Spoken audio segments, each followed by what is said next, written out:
everybody, Sam from DMTI. In this video, we're going to take a look at some whole number subtraction, and we're going to focus on three different approaches all at the same time to try to make sense of what the different procedures are that we take and why we take those particular steps. And so we're going to connect a visual model. The problem we're going to be working on is 342 subtract 153. So we're going to use a visual place value model. So this is the 342. You've got your 3 units of 100, your 4 units of 10, and then your 2 units of 1. And then down here, what I've done is decomposed, broken apart each number by place value. And so I've got essentially a version that's kind of like expanded form, if you've ever worked with that idea. But I've basically rewritten this by place value so that we have the units of 100 from each number, the units of 10, then the units of 1. And we're going to follow some steps in the model with this method to then connect to the standard regrouping algorithm for subtraction. So the first thing we're going to do, because we're trying to connect it to the standard algorithm, the first thing we're going to do is take a look at the units of 1. And so by connecting the model to this part in the expanded form, we can ask ourselves, do we have enough units of 1 to take 3 away? And the model shows us that we don't have enough.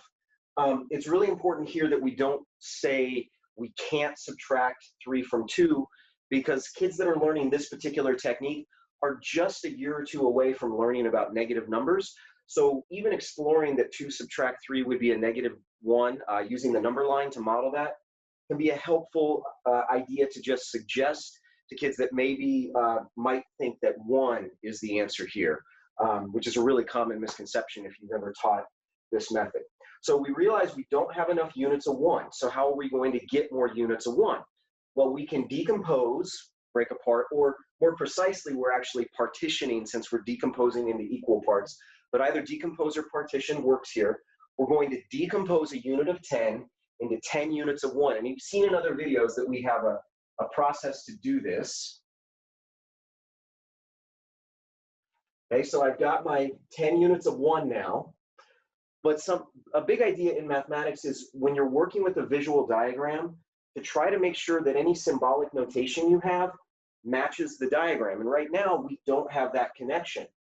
So what I need to do is to change my symbolic notation to match this visual iconic model. So the first thing I need to do is recognize that I don't have 4 10s anymore. I have 3 10s, which composes 30. And then I don't have 2 units of 1. I actually now have 12 units of 1.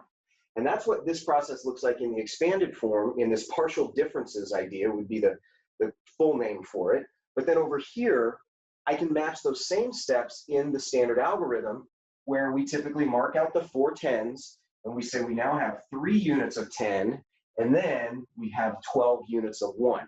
And I know there's multiple different ways to notate this. That's just the more conventional method, but if you have a different way to notate it, like for example, some people will write the 12 above the 2 and mark the 2 out, that's fine as well. I'm just using the more conventional notation. So now we can actually subtract the 3 units of 1 without getting a negative number. And I'm left with 9 units of 1. Put that in both the partial differences and the standard algorithm. And now we can move to the 10s. And we can ask ourselves, using the model and these 2 notations, do we have enough units of 10 to subtract 50?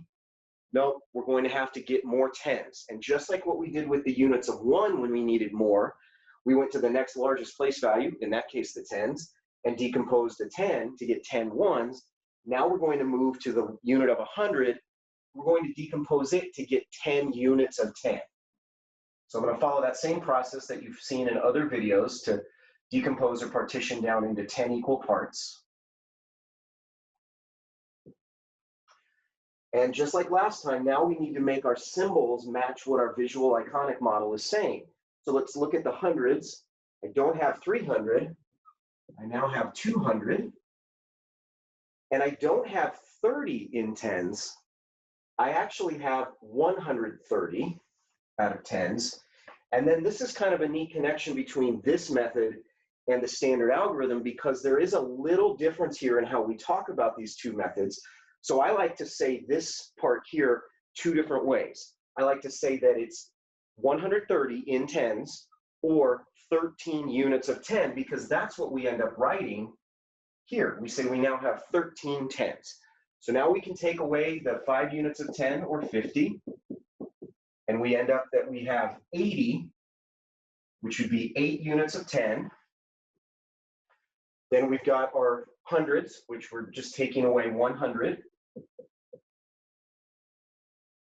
And then the last step here would be to then take these partial differences and actually draw a new place value model that's going to show the 100, the 80, and the 9 all composed back together to explain why we put these different partial differences back together. That is one thing the standard algorithm does for you already, is it recomposes those partial differences into the final difference of 189. I hope this was helpful. We're going to build more videos on this idea with decimals. And if you're wondering where to look for some of these ideas on how to partition into tenths, you can look at some of our decimal concepts videos in some other sections. Thank you.